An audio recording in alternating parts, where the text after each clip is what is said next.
முருகன் கடவுளா சாதாரண மனுஷன்? அவர் கடவுள். ஒரு கடவுள் நினைச்சிருந்தா வள்ளி முன்னாடி போய் நின்னு, வள்ளி நான் தேமா முருக வந்திருக்கேன் என்ன கெட்டிக்க அப்படின்னா வள்ளி வேணாமுண்டா சொல்ல போறாங்க? அதை விட்டுப்புட்டு ஒரு முருக கடவுள் வேலை மனக்கட்டு காட்டுக்குள்ள போய் வேலை நான் உருமாறி நான் மான தேடி வந்தேன், அதை தேடி வந்தேன் பொய்ய போட்ட சொல்லி வள்ளி மனசை கெடுத்து காடு மேடெல்லாம் ஏறி அலைஞ்சிருக்காரு. ஒரு முருகனுக்கு இது தேவையா? முருகப்பெருமானுக்கு காடு மேடு அலையணும்னு தேவையா?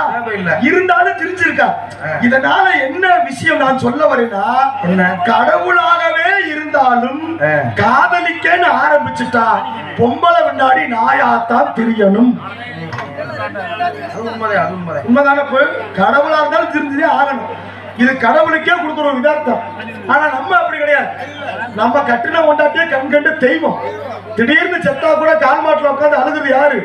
கட்டின கொண்டாட்டி மட்டும்தான். இளவு குறைவு தலையா இருப்பாள.